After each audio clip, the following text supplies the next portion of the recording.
Hello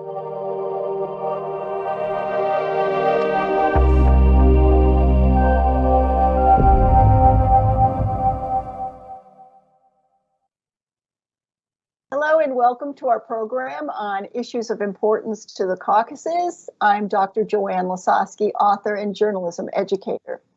Joining us today is Paul A. Goble, American analyst with expertise on Russia. He served as special advisor on Soviet issues to former Secretary of State James Baker. We have many questions for you today, Paul, so I hope you're ready. Okay. The Russian Foreign Minister Lavrov recently finished his visit in Azerbaijan. The foreign minister in Azerbaijan, Bayramov, and he had a press conference and they had discussions, and Lavrov met with President Aliyev. How would you assess the results of this visit? Well, the most important thing about this visit is that it wasn't an in and out trip. That he was there 2 days, which is, I don't know that it's unprecedented, but it's rare. Lavrov rarely goes to the capital of a former Soviet republic for more than a few hours. To spend 2 whole days it highlights just how concerned Russia is with what's going on in the South Caucasus. I think there is a feeling in Moscow that Russia's influence there is slipping away. On the one hand, you have the EU proposing to put in a monitoring unit on the border between Azerbaijan and Armenia. On the other hand, you have American diplomats quite active in talking on both sides of this issue. And you have Iran playing a role which, on the one hand, Moscow thinks is an ally of it, but on the other hand, it can't be entirely sure. So I think Lavrov wanted to go in, make the point that Russia is still the paramount power in the South Caucasus. It's the only one that has military forces other than the countries themselves, and therefore it has a major voice. I'm not sure how much he succeeded. Judging from the press conference, it sounds as if he got a little bit of Azerbaijan to agree with him that the EU mission wasn't well crafted. He got some suggestion that Azerbaijan might give something on the question of transit across Zengezur to get a Armenian agreement on Lachin and on Stepanakert. Although, in my own view, it's not clear how much he got. He got a nod, but certainly no agreement. We're probably no closer to an agreement between Yerevan and Baku on Lachin than we were before Lavrov got there. And I would personally say that's what Lavrov intended. I think he wanted to make sure that the EU and the Americans weren't going to be in a position to steal a march on Moscow by organizing talks directly between the leaders of Armenia and Azerbaijan, because the biggest loss Russia could suffer in the South Caucasus would be an agreement that someone else brokered, because almost certainly any agreement that Armenia and Azerbaijan came to on the status of the Karabakh region, on the reopening of transit corridors, and on the border delimitation of the border. Demarcation is some time ahead. Almost any agreement would work to benefit both Armenia and Azerbaijan, but would represent a serious weakening of Russia's position. Russia has, for 30 years, sought to keep this conflict going at a relatively low boil so that it can play one side off against the other.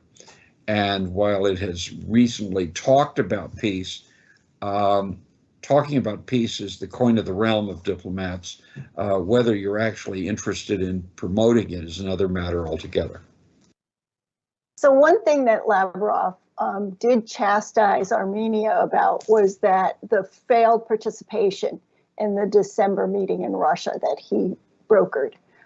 He's still complaining about Armenia not participating in these talks. So what is going on with this? Is this a good thing or a bad thing for peace in the region? Well, Armenia has reasonably concluded that Russia is not its friend. The Armenians had always assumed that the Russians would end up on their side against Azerbaijan and support Armenia. It's become clear that Azerbaijan is a much bigger prize as far as Russia is concerned, and that if Russia can't exercise the divide and rule strategy effectively anymore, it's going to try to side with Azerbaijan. It's not accidental that Lavrov goes to Baku but doesn't go to Yerevan. It's not accidental that there's criticism of Armenia and not criticism of Azerbaijan. Some years ago, a very wise commentator in Baku said that in the Southern Caucasus, Georgia is the way, Armenia is the tool, and Azerbaijan is the prize. And I think that's certainly the way Moscow sees things. If it has to give up on Armenia, if it decides that it's going to get in bed or support Azerbaijan because it can no longer prevent a settlement. And let's remember that at the end of the 44-day war, Azerbaijan was only perhaps 3 or 4 days away from the complete military occupation of Stepanakert. It was very close. That President Liv decided not to do that, it seems to me, was because he realized that Azerbaijan would get a black eye if you saw a massive outmigration of ethnic Armenians from the region. And so he was prepared to stop part way. The Russians saw it as a way of keeping their hand in and providing an opportunity to put in what they call peacekeepers, but in fact are a Russian occupation force. And so it was a very near thing. I think please understand that we're now more than halfway through the 5-year term the Russian peacekeepers are supposed to have. So we're talking about a time when you have to wonder, will they be renewed? Well, it's pretty clear to me that Armenia is not going to support their renewal unless something fundamental changes. And if Armenia doesn't support their renewal, there are many people in Azerbaijan who don't like the fact that Moscow has used the crisis in Karabakh as an excuse to put more than 2,500 armed Russian troops on Azerbaijani territory. So what I think you're seeing is the Russians are angry at the Armenians. They thought the Armenians had nowhere to go. The Armenians are demonstrating that, yes, they do have somewhere to go. It's called France. And they're going to play that, and the Europeans and even the Americans, given the importance of Armenian communities in European countries, especially France and in the United States, they're certainly going to have an impact on the Armenians, who now think maybe we have cards to play that don't require us to defer to Russia on all things. So I think you're seeing that. Lavrov is furious. He doesn't like the idea that anyone in the former Soviet space thinks that there's any outside actor who should have a role. He doesn't want Ukraine to become part of NATO. He doesn't want Belarus to be talking to Poland. He doesn't want anyone except Russia to be talking to these countries. This is Vladimir Putin's vision, and what Lavrov is doing is trying to enforce it. I don't think. I would say that the reason Lavrov went to Baku is he's playing with a weakened hand and trying to do the best he can. There was not the kind of grand statement that you might have gotten either if he had achieved all of his goals, which would have been a real alliance between Baku and Moscow, or a break. And the Azerbaijanis are quite prepared to play along because, after all, most of the cards are in their hands. If Azerbaijan wants to take the remnants of what Armenians call Artsakh, it can. It has the ability to do that, it has the forces it needs. The Russian so-called peacekeepers aren't going to stop them. And that, once you know that, if you're sitting in Moscow, you know you have a weak position, so you do something like this. You let Lavrov spend 2 days trying to convince the Azerbaijanis to take a different position than they've adopted in recent months. Something that he tried to convince that he was in favor of has to do with the Lachin corridor. He agreed with the technical checkups at the Lachin corridor and just sort of scanners and things like that. But that's not the same as what President Aliyev suggested when he said that they needed real checkpoints, not only in Zangezur, but in Lachin corridor to stop the arms from going into Karabakh. Now, why is Russia not more behind these rigorous checkpoints? Well, I think that Russia knows that if it agrees to that, it will those checkpoints will not be in Russian hands. Those checkpoints will be in Azerbaijani hands. Azerbaijan will then have less reason to look to Russian peacekeepers. The failure of the Russian peacekeepers, quote unquote, to do their job and keep things moving is now leading Azerbaijan to say, we want our people there. We want to be in charge of this. I don't see that as a victory for Russia. I think Lavrov is trying to cover a retreat even, that the Azerbaijanis are moving toward getting what they want. What remains to be seen is whether the Armenians can find a way, together with the Europeans and the Americans, to make an agreement with Azerbaijan that they find acceptable. And that's going to require some very clever diplomacy. Whether we'll see it, I don't know. But if that were to happen, Russia would be on the outside looking in, and Lavrov knows it. Now, Lavrov also, and this is something that you've already mentioned, he used the press conference in Baku to attack the European Union and its 100-person civilian mission in Armenia. He said that the EU was just doing this for its own purposes and for its own best interest. He criticized the EU for not taking into account Azerbaijan's position. So you've sort of hinted at this already, why Moscow is so opposed to the European Union mission. But aren't there more peacekeepers, Russian peacekeepers in Karabakh than there are first off, there are no Russian peacekeepers in Karabakh. There are Russian troops. Right. The Russian troops do not qualify as peacekeepers under international law. Russia is a party to the conflict. It has a military base in one of the parties. It has military arrangements that do not allow him to qualify as peacekeeping unit. So it's important that we don't use the term except with quotation marks around it. Okay. Lavrov is simply trying to do what Putin wants, which is to exclude everyone's interest, everyone's involvement, everyone's role in the former Soviet space except Russia's. Now, he's saying the Europeans are acting in self-interest. Well, from the point of view of many people, Russia is acting in its self-interest, and it wants to exclude the Europeans because if the Europeans are there or the Americans are there, if President Aliyev can refer to American support or Prime Minister Pashinyan can refer to French support, guess what? That's a political resource they can bring to the table when they're negotiating with Russia. What Putin wants is a situation where none of the former Soviet republics have any resources except their own. And that gives Russia, because of its size and its willingness to use force, a powerful position. So what we're seeing is absolutely consistent with what Putin and Lavrov have been doing for the last several years.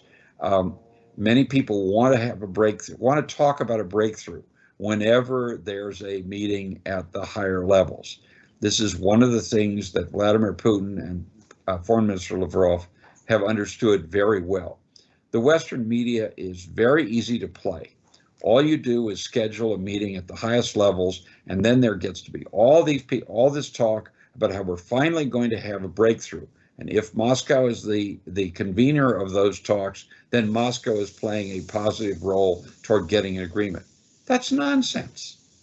That gets the West to think exactly what Moscow would like them to think, and it gives the Russians the chance to keep this pot boiling.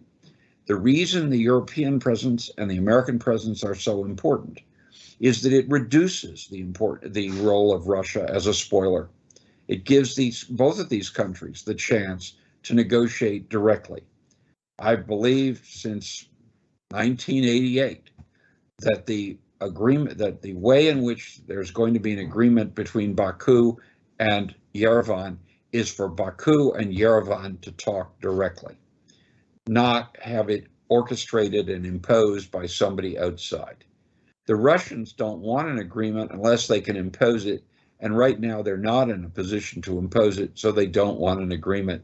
And anyone who does want an agreement, including the West, including the Europeans and the Americans, is going to be attacked as interfering. The only thing the Europeans and the Americans are interfering with in the South Caucasus is Russia's effort to keep this conflict going, so it can continue to play one side off against the other in its currently weakened position. So there's some curiosity that the Azerbaijani Foreign Minister Bahramov also expressed dissatisfaction with the European Union and the mission in Armenia. And he said that mission has failed. Now, this is curious that this criticism now is coming from Baku. Was this orchestrated by Moscow, or does Azerbaijan really not want the EU in Karabakh, or what? No, it's very simple. The EU mission was a product of talks between the Armenians and the Europeans. It was not the product of talks between the Europeans, the Armenians, and the Azerbaijanis. So from the point of view of Azerbaijan, they're not participants in structuring this, and so of course they're going to criticize it. But that's not because they're on the side where they're not where Russia is. That's because Azerbaijan takes the position, which is entirely reasonable, nothing about us without us. In other words, if you're going to have a European monitoring system, then it has to be the product of negotiations, not just between the Europeans and one side of the conflict, but between the Europeans and both sides of the conflict. The Azerbaijani foreign minister's comments were entirely natural and from his perspective, certainly reasonable. Azerbaijan did not participate in coming up with this formula, and so, of course, it sees it, it's going to criticize it. Too many of the news reports about the press conference of the two foreign ministers acted as if what the Azerbaijani foreign minister had done was to defer to the Russian foreign minister. Let me suggest to you that if Mr. Lavrov had not been present, the foreign minister of Azerbaijan would have said exactly the same thing. This had nothing to do with the Russians. This had everything to do with the fact that the Azeris were simply saying, if there's going to be another force in the South Caucasus, we have to be participants in structuring it. Otherwise, we're going to object. I submit to you that Armenia would say exactly the same thing if somebody were trying to help introduce a monitoring unit on the other side, say, for example, Turkey. So if we look at the big picture and zoom out a little bit and see that Russia is sort of losing ground in a number of different fronts right now.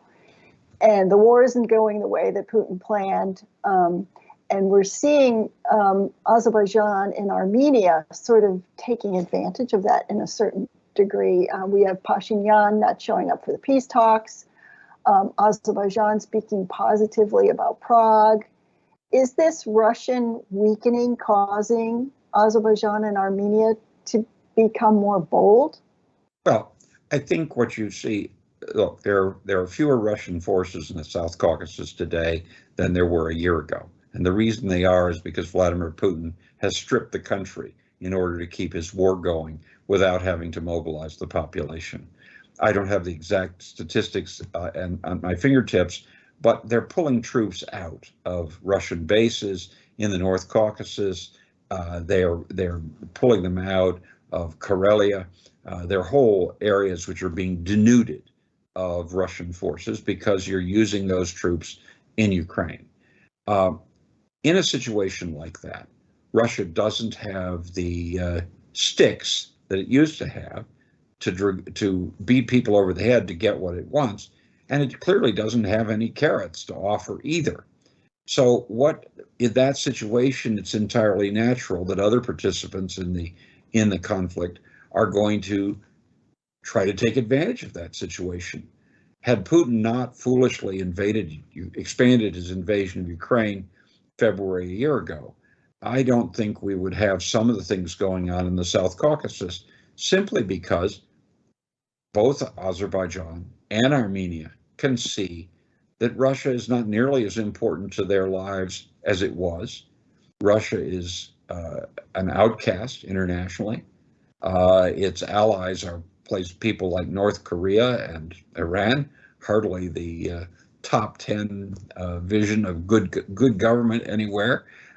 If you're in Baku or you're in Yerevan and you want a settlement because you know a settlement would be good for you, then you know two things.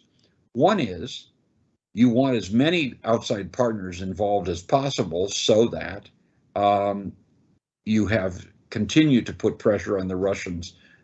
And second, you want to expand the number of direct contacts between Baku and Yerevan. Azerbaijan is in an advantageous position, but it's not an absolute advantage, because if Azerbaijan did seize the remnants of Artsakh, which it could do, there would be a humanitarian disaster, and Azerbaijan would get a black eye. Aliyev understood that several years ago. I'm sure he understands it to this day. But what you have is a situation which is very messy, where the Russians are trying to cover what is a losing hand. That doesn't mean they're going to be pushed out. They're able to cause trouble even when they aren't able to produce a settlement. And causing trouble, breaking things, is always easier than reaching agreement and building things. The Russians have demonstrated that repeatedly in their history and repeatedly in the South Caucasus. So I don't see the Lavrov visit as a turning point. What I see it as another indication that Moscow's position in the former Soviet space is in decline, that the countries in the region can see it, that the longer Putin pursues his war in Ukraine, the more Russian losses there are, the weaker Russia will become, and the more likely we will see leaders in Azerbaijan and Armenia take steps directly. Some of that may involve the Europeans and the Americans. Both have shown themselves interested in being part of this.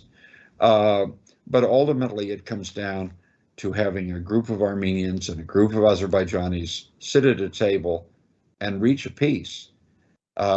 Compromise, as someone once said, is always about second best. If you got everything you want, you wouldn't have to compromise.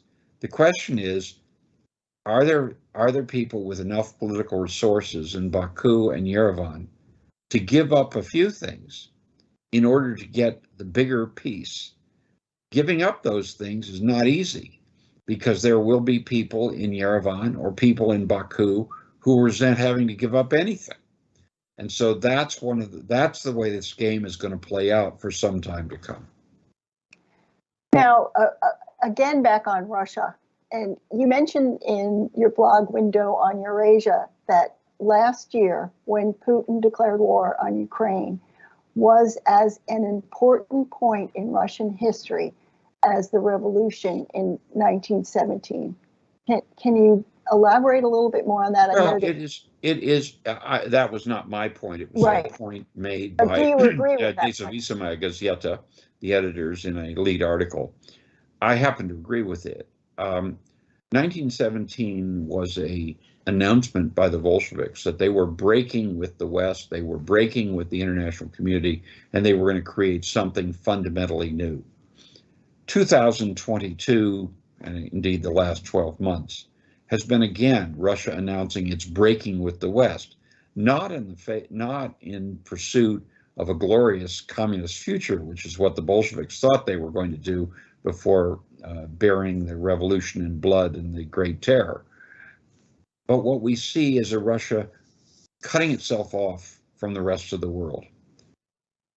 Mr. Putin may not have enough years left to think that matters very much, but countries that isolate themselves like that are dooming themselves in the modern world. And I think we're seeing another turning point. It's not the same kind of turning point, but it's breaking with the rest of the world, assuming you can go it alone, as the Bolsheviks thought in 1917, and as Putin seems to think now, dooms your country, not necessarily to disintegration, but certainly to decay. And I think probably to disintegration as well, just as the Bolshevik Revolution ultimately set the stage for what happened in 1991.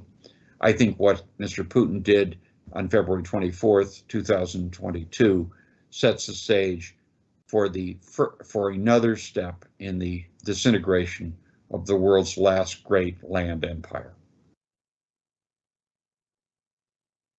Earlier this month, Secretary of State Blinken held a meeting with President Aliyev and Prime Minister Pashinyan. Nothing really resulted from that, but you've talked about, the possibility of the Americans being involved in this.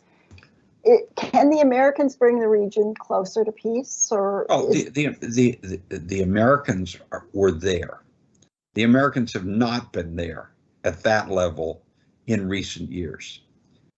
You don't have to get results the first time you have a meeting to have a success. This lays the groundwork for many more meetings, many more contacts. My sense is that it would be just as much a mistake to label Blinken's visit a failure because there was no agreement than to label Lavrov's visit a success because the foreign minister of Azerbaijan said something Moscow could live with. It seems to me that both of them are part of a complex diplomatic game. The United States is still the paramount power. It doesn't commit itself everywhere, but when it decides to commit itself, it can change things radically because of its enormous power, economic, political, moral.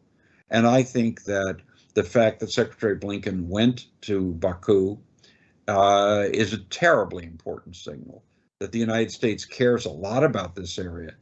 And if I were the president of Azerbaijan or the prime minister of Armenia, I'd be pocketing that. And I'd be reminding some people who live in a large country, pink on most maps, that means the idea that only the Kremlin can decide what will happen in Azerbaijan or Armenia is a thing of the past.